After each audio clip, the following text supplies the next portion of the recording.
welcome to Scientist Warning TV. Usually you will see me talking with some scientists and usually in a, with an interesting conversation. I have to confess today I'm feeling really quite uncomfortable and apprehensive because I'm interviewing someone who is on hunger strike, who's taken a radical decision to go on hunger strike until the Minister for Energy, Greg Hands, meets his demands that Parliament has a briefing. So welcome, Angus Rose. You're a software engineer from London. Can you tell us a little bit about yourself and what motivated you to do this? Hi there, Alison. Great to be part of this Zoom call. So I'm originally from South Africa. I'm 52 years old. I studied electronic engineering, and as part of my studies, I covered chemistry and physics. And so I moved to the UK 24 years ago. And for a long time, I've been looking at the science and quite importantly, seeing what risks lie ahead for my 5 nephews and niece. And so climate change and the risks have been, it's pretty much a daily part of my thinking. And I spend quite a bit of time looking at that. So yes, on the one point, science has been there for a very long time. And on the other side, I've got my nephews and niece who are so precious and important to me. And I think both of those factors, if both of those points weren't there, either the science or not having nephews or niece, I wouldn't be here in this act of desperation. I co-founded a climate action group focused back in 2013, 2014, largely with a bunch of students from Imperial, Cambridge and other places, focused on pressurizing for climate action at the COP21 talks in Paris in 2015. So I've been part of that. I've been part of Green Party. I've been part of Citizens Climate Lobby. I've been in marches. I've been a part of other groups. And looking at where we are now, on the back of COP26, not seeing enough change. We still hold the COP presidency until November. We've also seen the Working Group 2 and Group 3 reports. We've seen increasing impacts like those extreme storms we saw here, that the 3 of them that suddenly appeared over that week, and the impacts all across many parts of the country. It is, I think, one word that describes why I'm here, and it's my duty to my nephews and niece to try and do as much as I can to protect their futures. I think if I was in Ukraine now as a Ukrainian, I would be on the front lines defending my family and community at an obvious risk to my life. Or if my nephew or niece fell into a freezing river, I would also jump in, again, risking my life to protect them, to save them. And so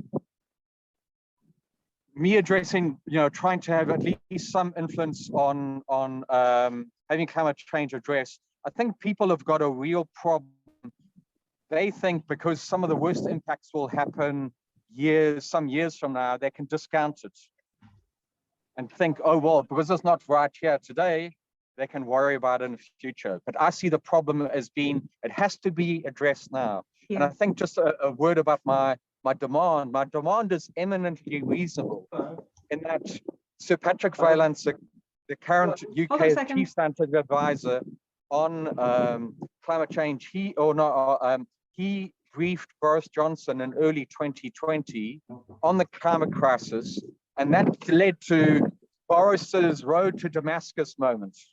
I saw a radical transformation or improvement in Boris's understanding of the issue. And so all I'm asking for, I'm not asking for any changes to government policy, nor to any changes to the economy. All I'm asking for is that Sir Patrick Vallance also gives the same briefing to both Parliament and the Cabinet, and to make the briefing available to be televised to the public.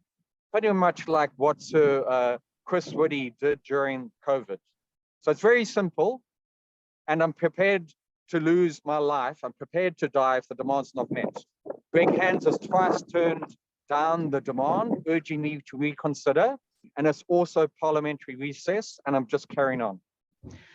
Yeah, and I mean, what you're doing is incredible. And I mean, only this week we've also seen scientists, over 1,000 scientists around the globe, protesting and engaging in non-violent civil disobedience because they're desperate, and they're crying, and they're distressed and angry about the lack of action. And also, what I can say is that with your team, we've been gathering support for your campaign, because it is an incredibly reasonable request that Parliament and the MPs actually receive a briefing on the reality of climate change, because they're clearly not taking proportionate action. And as you know, we've had a series of over 70 highly eminent scientists in the UK who are endorsing your campaign and who think that what you're doing is reasonable. I know that you've mentioned that in Switzerland, someone else did something similar, so there is a precedent for what you've done. What, for people watching this who will find this quite a distressing experience, to hear what you're saying and the lengths that you feel you have to go to, what can people do to help you and support you in this campaign? Thank you, Alison. A really important question there. So there are many ways in which members of the public can help. Firstly, they can write to their local MPs, possibly with a copy of the letter, which is available on my Twitter profile. The letter I'd sent to Greg Hands, pressurizing their MPs to speak to Greg Hands, to tell Greg Hands this is an eminently reasonable demand, and it's vital. It's a necessary but wholly insufficient incremental step in getting the government to take implement proper policy and take proper action. So yes, reaching out to local MPs, but then also sending letters directly to Greg Hands at his department. And the usefulness of that is that the department is obliged to respond to any correspondence they receive. And then a third way is on social media. Publishing posts about what's happening, also linking to the petition that's again on my Twitter profile, and just kind of signing up to the petition is really important as well. So there's a number of ways in which the public, even if they're not here in London, in ways that they can support this very reasonable demand. Okay. And for people watching, your Twitter handle is at Angus_climate, I think. Yes. Yeah. Okay. Angus_climate. Okay. Well, for me, it's been a privilege to support your team. I hope that Greg Hands will listen. I hope that the action will be taken. I hope that finally the scientists' words will be heeded. I just wish you well, wish you the best of luck, and thank you for taking the time to talk with me.